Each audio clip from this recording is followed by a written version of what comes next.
أعوذ بالله من الشيطان الرجيم. Assalamualaikum warahmatullahi wabarakatuh. Para pemirsa yang ada di rumah, berjumpa lagi bersama kami dalam acara kajian tafsir Al-Quran. Bersama saya, Iman Mubarak Ahmad. Seperti biasa, kali ini saya tidak sendiri dan saya sudah ditemani oleh Bapak Maulana Ataul Ghalib Yudi Hardiana. Assalamualaikum Pak Yudi. Waalaikumsalam warahmatullahi wabarakatuh. Bagaimana kabarnya hari ini Pak Yudi? Alhamdulillah baik. Oke Pak Yudi, para pemirsa yang ada di rumah, masih dalam ayat yang sama, kita akan membahas Quran Surah Al-Baqarah ayat 54. Namun sebelumnya saya akan membacakan ayatnya terlebih dahulu. A'udzubillahi minasyaitonirrajim. Bismillahirrahmanirrahim.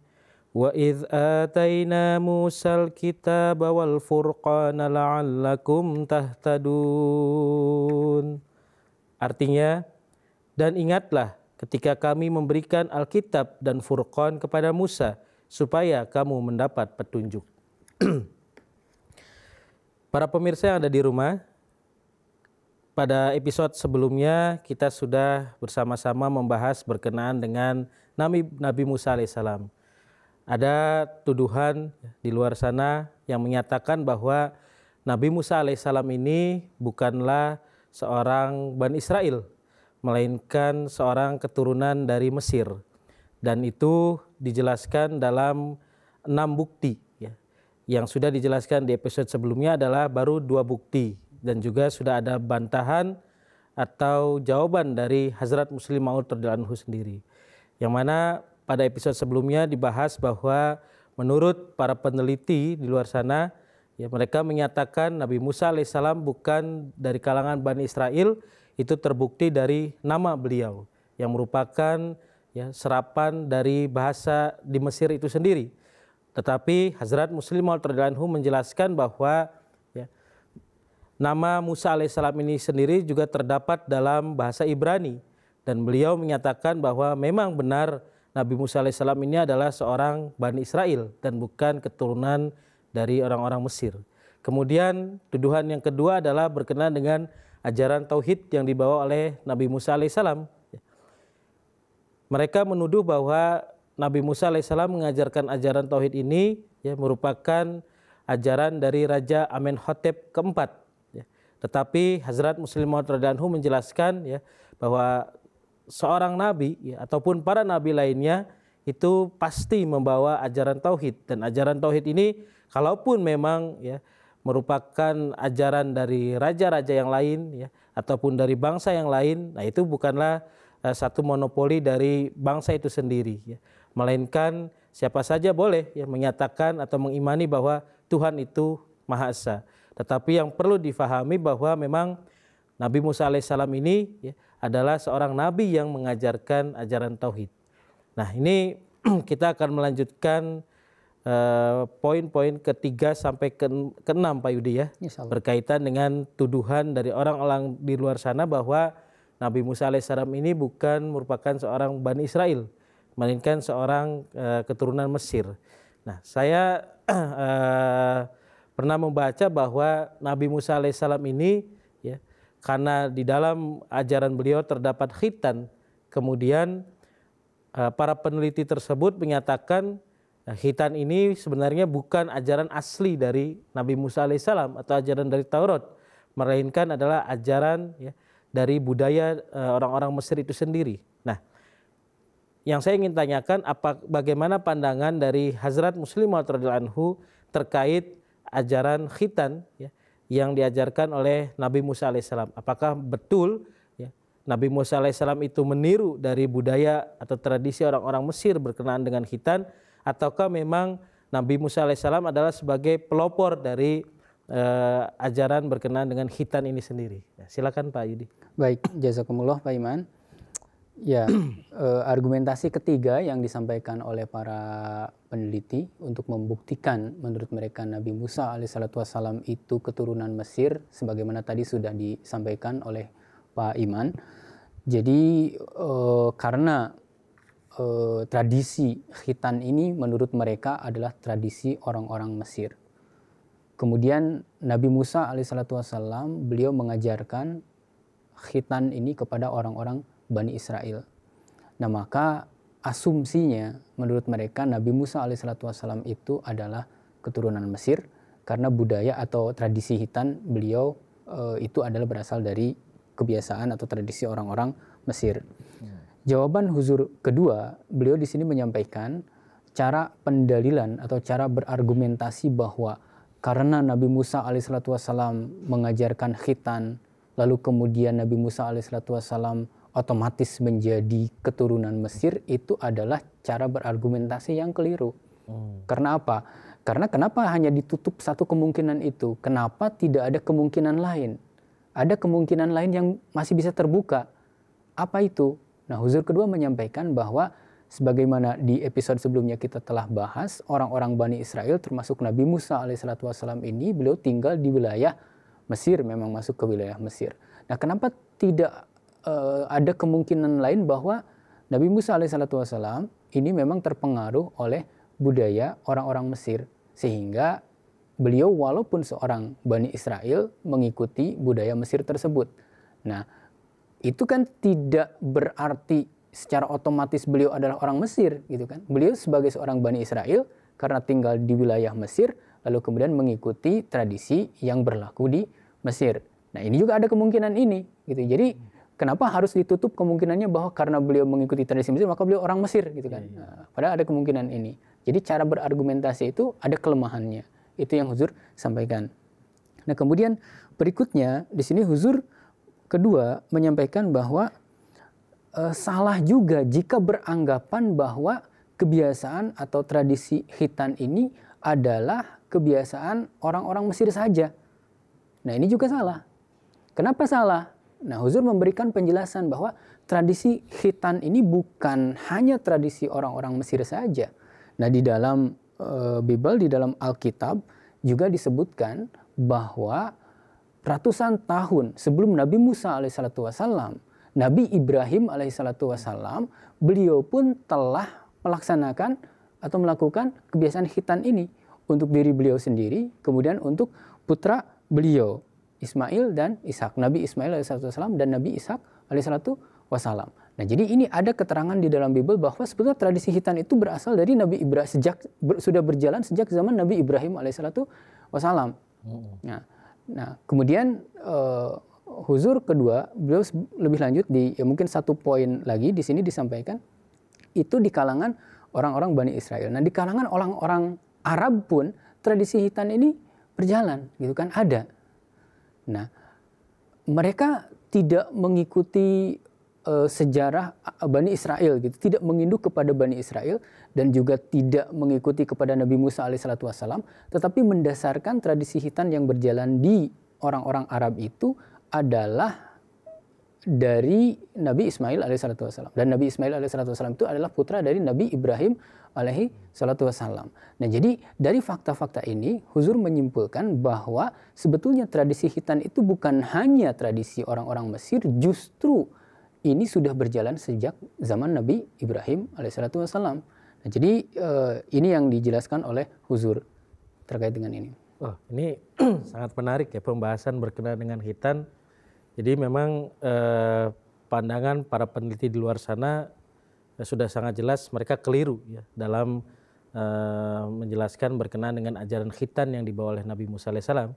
Karena seperti yang tadi dijelaskan oleh Pak Yudi ya, dari tafsir Kabir, bahwa sebenarnya ajaran khitan ini yang pertama mengamalkan justru bukan orang-orang Mesir, Pak Yudi ya, tetapi ajaran dari Nabi Ibrahim alaihissalam sendiri yang jauh sebelum orang-orang Mesir membudayakan berkenaan dengan khitan. Nah, kemudian Pak Yudi, ada hal lain lagi ya, mungkin ini juga menjadi poin yang keempat ya, bahwa ada tuduhan ya, bahwa karena tidak adanya ajaran kebangkitan setelah mati yang dijelaskan oleh Nabi Musa alaihissalam ataupun yang dijelaskan oleh Taurat, maka para peneliti di luar sana menganggap bahwa sudah sangat jelas ya, kata mereka bahwa Nabi Musa alaihissalam ini adalah orang berkebangsaan Mesir, ya, bukan Bani Israel, ya. Karena di ajaran Taurat sendiri ataupun ajaran Nabi Musa alaihissalam tidak ada berkenaan dengan kebangkitan setelah mati. Nah, saya ingin tanya bagaimana pandangan dari Hazrat Muslim Maud radhiyallahu anhu berkenaan dengan hal tersebut. Silakan Pak Yudi. Baik, ya jadi sebelum kita lanjut kepada jawaban dari Huzur kedua radhiyallahu taala anhu terkait dengan ini, tadi disampaikan oleh Pak Iman dan juga oleh saya beberapa peneliti-peneliti di luar yang berkesimpulan seperti tadi. Jadi maksud peneliti ini adalah sebagian gitu ya. Sebagian peneliti, tentu tidak semua, tapi ada sebagian peneliti yang berargumentasi seperti itu dengan argumentasi. Nah, salah satunya di antaranya argumentasi yang keempat tadi terkait dengan karena menurut mereka di dalam ajaran Amenhotep IV ini tidak ada ajaran terkait dengan kebangkitan setelah mati, dan juga di dalam ajaran yang disampaikan oleh Nabi Musa alaihissalam tidak ada kebangkitan setelah mati. Nah, ini sama artinya berarti Nabi Musa alaihissalam mengikuti Raja Mesir Amenhotep IV itu. Nah, maka beliau itu orang Mesir. Kesimpulan mereka begitu. Nah, Huzur kedua, beliau menyampaikan ada dua kecacatan di dalam argumen ini. Kecacatan yang pertama, beliau menjelaskan di sini bahwa ajaran-ajaran dari raja yang disebut tadi yaitu Amenhotep IV ini itu tidak tertinggal dalam bentuk buku atau tidak terdokumentasi dalam bentuk sebuah kitab misalkan gitu ya. Kalau Islam kan ada kitabnya Al-Qur'an. Oh, ajaran Islam ini Al-Qur'an. Kemudian ada Taurat dan lain sebagainya. Di agama-agama yang lain juga ada kitab-kitabnya terdokumentasi di dalam sebuah kitab. Nah, ajaran ataupun akidah yang dianut atau diajarkan oleh Amenhotep IV ini tidak terdokumentasi di dalam sebuah kitab, tidak ada. Nah, kalaupun misalkan Amenhotep ini meninggalkan sebuah kitab yang berisi ajaran, nah saat ini kitab itu tidak ada. Nah, seperti itu. Nah, lalu tidak juga meninggalkan suatu jamaah atau pengikut-pengikut, ya seperti agama Islam kan ada umatnya gitu. Nah, tidak ada juga umatnya yang ditinggalkan oleh Amenhotep IV ini. Nah, ketika ajarannya tidak ada dalam bentuk buku, kemudian tidak ada pengikut atau umat yang tertinggal, nah artinya tidak keseluruhan ajaran atau akidah yang dianut oleh Amenhotep ini terbuka atau diketahui oleh orang. Karena apa? Karena tidak ada buktinya, gitu. Tidak ada buku yang ditinggalkan, tidak ada umat yang ditinggalkan. Nah, ketika tidak ada umat yang ditinggalkan, tidak ada buku atau kitab yang ditinggalkan, kenapa kemudian berasumsi bahwa tidak ada ajaran kebangkitan setelah mati di dalam akidah atau ajaran-ajaran Amenhotep IV itu? Nah, kenapa berkesimpulan seperti itu? Kita tidak tahu keseluruhannya karena tidak ada bukti. Lalu kenapa berkesimpulan bahwa tidak ada gitu? Padahal kita tidak tahu keseluruhannya, belum pernah membaca sebuah kitab sebagai sebuah peninggalan kan tidak ada. Nah, jadi kenapa berkesimpulan tidak ada? Belum tentu tidak ada, bisa saja ada. Tapi karena tidak tertinggal, tidak ada bukti, jadi kita tidak tahu. Nah, jadi kenapa ditutup kesimpulannya bahwa tidak ada? Nah, itu keliru kata Huzur kedua, karena ada kemungkinan lain bisa saja ada. Gitu. Kemudian kecacatan yang kedua dari argumen ini menurut Huzur adalah orang-orang ini juga tidak membuktikan secara jelas, secara tegas bahwa di dalam ajaran-ajaran Nabi Musa alaihissalam itu memang tidak ada ajaran kebangkitan setelah mati. Nah, itu tidak diberikan pembuktiannya. Nah, justru kalau Huzur sampaikan di sini, kalau dibaca di dalam ajaran Nabi Musa alaihissalam ataupun nabi-nabi setelah beliau itu ada ajaran terkait dengan kebangkitan setelah kematian. Nah, Huzur mengutip di sini dari Taurat ya, Ulangan pasal 32 ayat 50. Saya bacakan. Kemudian kamu akan mati di atas gunung yang kamu naiki itu dan dikumpulkan bersama leluhurmu, sama seperti saudaramu Harun yang mati di Gunung Hor dan dikumpulkan bersama leluhurnya. Nah, ini salah satu ayat dari Taurat yang dikutip oleh Huzur. Di sini dikumpulkan bersama leluhurnya. Nah, ini mengisyaratkan kepada adanya kebangkitan setelah kematian. Jadi itu ada sebetulnya disampaikan di dalam ajaran-ajaran yang disampaikan oleh Nabi Musa alaihissalam. Hanya saja Huzur sampaikan bahwa penekanan terhadap akidah kebangkitan setelah kematian di dalam Taurat itu atau di kalangan orang Bani Israel itu tidak seperti ditekankannya di dalam agama Islam atau di dalam agama Zoroaster atau di dalam agama Hindu. Nah, itu pun ada sebabnya. Kenapa? Kata Huzur, jadi ketika terjadi chaos dan Taurat itu hilang lalu ditulis ulang, ditulis kembali. Nah, para penulis ini, kata Huzur kedua di sini, beliau menyampaikan bahwa mereka itu cenderung orang-orang duniawi, jadi menuliskan kembali ayat-ayat yang cenderung kepada duniawi.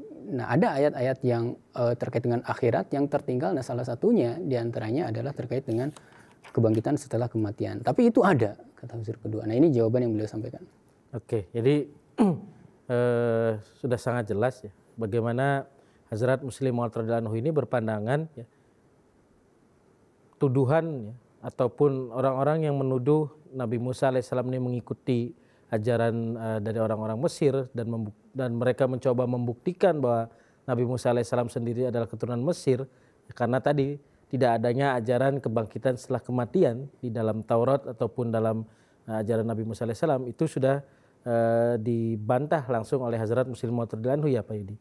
Jadi bagaimana tadi Hazrat Muslim Maud radhiyallahu anhu menjelaskan dalam tafsir Kabir bahwa memang tidak ada bukti tertulis ya, tidak ada data yang tertulis bahwa Raja Amenhotep keempat itu mengajarkan ya tidak adanya kebangkitan setelah kematian. Sedangkan yang tadi dibacakan oleh Pak Yudi dalam tafsir Kabir bahwa sebenarnya di dalam ajaran Taurat itu ada ya ajaran atau keyakinan berkenaan dengan kebangkitan setelah kematian, tetapi memang tidak adanya penekanan seperti dalam ajaran Islam ataupun di dalam ajaran kitab suci Al-Quran.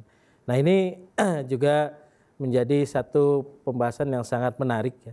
Dan kemudian Pak Yudi ya, ada tuduhan lainnya ya dari beberapa peneliti di luar sana ya, karena mereka menemukan bahwa Nabi Musa alaihissalam ini di dalam Taurat ya mengharamkan berkenaan dengan babi ya.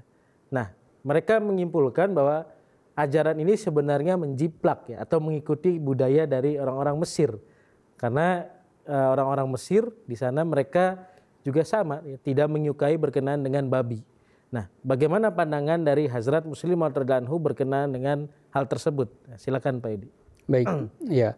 Jadi tadi selain menjiplak atau mengikuti ya kebiasaan di kalangan orang Mesir bahwa mereka tidak menyukai babi.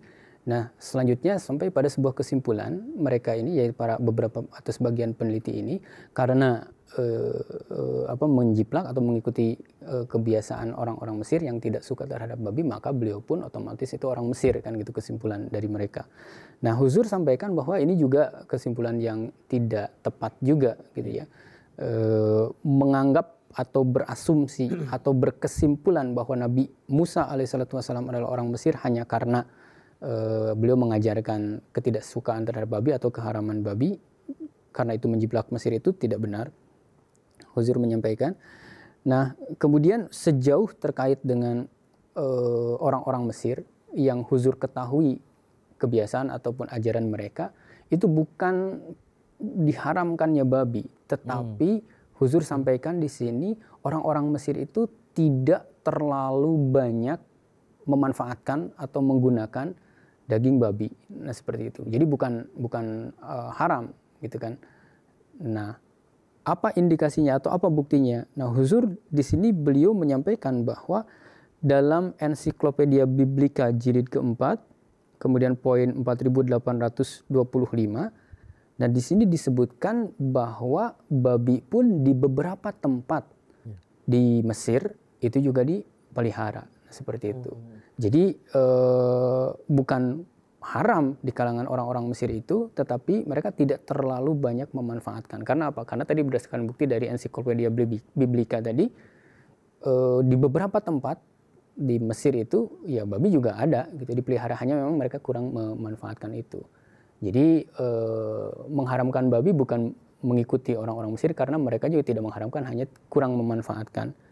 Nah, jadi kesimpulan yang tadi di awal itu juga tidak tepat Huzur sampaikan. Nah, ini komentar atau penjelasan Huzur terkait dengan argumentasi yang kelima ini. Oke, nah ini juga mungkin bisa menjadi jawaban Pak Yudi ya atas tuduhan dari beberapa pihak di luar sana yang menyatakan bahwa Al-Quran juga mengikuti ya, atau menjiplak ya ajaran dari Taurat berkenaan dengan haramnya babi. Tetapi sebenarnya ya kalau kita lihat bagaimana para nabi-nabi ini ya di dalam kitab-kitab suci semuanya sepakat ya bahwa memang binatang yang bernama babi ini tidak diperkenankan untuk dikonsumsi atau diharamkan. Nah, ini sesuatu pembahasan yang juga sangat menarik ya, bagaimana ternyata di budaya orang-orang Mesir juga babi ini ya, atau daging babi ini tidak terlalu banyak dikonsumsi. Artinya mereka pun tidak menyukai berkenan dengan daging babi. Nah, kemudian Pak Idi ya, ada tuduhan lainnya, ya ini mungkin tuduhan yang keenam ya, bahwa mereka ya atau beberapa peneliti ini memandang ya Nabi Musa alaihissalam ini tidak lancar dalam berbahasa Ibrani. Ya. Nah, kemudian mereka menyimpulkan bahwa karena tidak lancar berbahasa Ibrani, maka mereka menyimpulkan Nabi Musa alaihissalam ini adalah jelas keturunan Mesir, bukan seorang Bani Israel. Nah, bagaimana pandangan dari Khalifah kita, Hazrat Muslim Maud radhiyallahu anhu berkenaan dengan hal tersebut, Pak Yudi? Baik, nah ya, jadi ini adalah argumentasi yang keenam atau yang terakhir yang dikutip oleh Huzur dari para sebagian peneliti tadi yang berasumsi bahwa Nabi Musa alaihissalam adalah dari kalangan Mesir. Nah, yang disampaikan oleh Huzur di sini adalah mereka menyampaikan bahwa karena Nabi Musa alaihissalam itu beliau tidak lancar berbicara atau menyampaikan pendapat atau argumen ya berbicara, maka ya kemudian beliau tidak lancar bahasa Ibrani menurut mereka. Oleh karena itu beliau bukan orang Bani Israel. Kalau orang Bani Israel pasti lancar berbicara bahasa Ibrani. Nah, Huzur menyampaikan di sini bahwa sejauh terkait dengan beliau tidak lancar di dalam berbicara itu, dalam batasan-batasan tertentu ini benar memang. Karena apa? Karena baik Al-Quran ataupun Alkitab di dalam keduanya ada memang disebutkan terkait Nabi Musa alaihissalam kurang lancar di dalam berbicara. Nah, tapi kemudian baik Al-Quran ataupun di dalam Bible disebutkan bahwa ketika Nabi Musa alaihissalam beliau menyampaikan bahwa beliau tidak bisa berbicara secara lancar ini, itu ketika apa? Nah, disebutkan bahwa beliau menyampaikan alasan itu, beliau tidak bisa berbicara lancar itu ketika beliau diperintahkan untuk bertabligh atau untuk menyampaikan ajaran Tuhan kepada Raja Fir'aun saat itu. Nah, seperti itu. Nah, Huzur kedua di sini menjelaskan ada dua kemungkinan. Yang pertama, bisa saja dari satu sisi bahwa memang beliau tidak lancar berbicara karena memang ada kendala ya di otot atau di lidah dan lain sebagainya, ada kegagapan misalkan, sehingga ketika ada pressure atau ada tekanan atau ada semangat maka tidak begitu lancar ketika berbicara. Nah, itu kemungkinan yang pertama, itu bisa jadi. Nah, kedua tadi apakah beliau ini tidak lancar berbahasa Ibrani tadi, apakah benar seperti itu? Nah, justru kalau melihat dalam Quran ataupun Bible, beliau menyampaikan bahwa beliau tidak lancar berbicara itu adalah ketika diperintahkan untuk bertabligh, untuk menyampaikan ajaran Tuhan kepada Firaun. Nah, pertanyaannya, Firaun ini orang Bani Israel atau orang Mesir? Nah, gitu kan? Kan Firaun ini adalah raja Mesir kan? Nah, bukan orang Bani Israel. Nah, oleh karena itu tidak lancar berbicaranya itu bukan tidak lancar berbicara bahasa Ibrani, tapi tidak lancar berbicara, kalaupun tidak lancar bahasa dari sisi bahasa ya, yaitu tidak lancar berbicara bahasa orang yang kepadanya beliau diperintahkan untuk bertabligh, yaitu bahasanya Firaun, Raja Firaun. Ya, bahasa orang Mesir dong. Nah, justru ini membuktikan bahwa beliau itu bukan orang Mesir, bukan keturunan Mesir. Karena apa? Karena ketika diminta untuk bertabligh kepada Raja Fir'aun, beliau menyampaikan bahwa saya tidak lancar berbicara. Tidak lancar berbicara bahasa apa? Bahasanya Fir'aun. Fir'aun itu Raja Mesir, berarti bahasa Mesir. Nah, justru kalau dibalikkan lagi ke argumentasi mereka, beliau ini tidak lancar berbicara bahasa Mesir. Bahasa orang Mesir, yaitu Raja Fir'aun tadi. Berarti beliau bukan keturunan Mesir dong. Nah, seperti itu. Kalau dilihat dari sisi bahasa seperti itu. Nah, jadi ada dua kemungkinan tadi. Nah, apakah itu dari sisi ada kendala, dari sisi otot, lidah, dan lain sebagainya, ataupun yang kemungkinan yang kedua tadi. Jadi sebetulnya justru beliau tidak lancarnya ini justru membuktikan bahwa beliau bukan keturunan Mesir. Nah, seperti itu justru. Oke. Ya. Ini berarti doa yang di dalam Al-Quran ya, Rabbi shrah li sadri wa yassir li amri wahlul 'uqdatam min lisani, ini bukan menandakan bahwa Nabi Musa alaihissalam itu tidak lancar berbahasa Ibrani ya.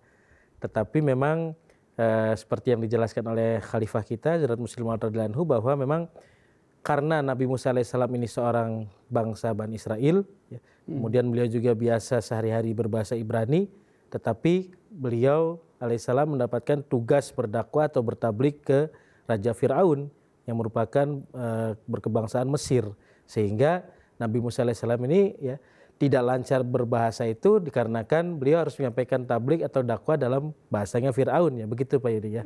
Nah ini satu ilmu yang sangat luar biasa yang disampaikan oleh Hazrat Muslim Maud radhiyallahu anhu di dalam tafsir kabirnya. Namun ya sangat disayangkan karena waktunya sudah hampir habis Pak Yudi. Jadi kita cukupkan di sini saja pembahasan berkenaan dengan Quran surah Al-Baqarah ayat 54. Ya, insya Allah dalam kesempatan mendatang kita akan membahas lebih rinci berkenaan dengan ayat ini. Jazakumullah Pak Yudi atas waktunya dan penjelasannya. Baiklah para pemirsa, demikianlah penjelasan berkenaan dengan Quran surah Al-Baqarah ayat 54. Jazakumullah ahsanal jaza. Assalamualaikum warahmatullahi wabarakatuh. Assalamualaikum.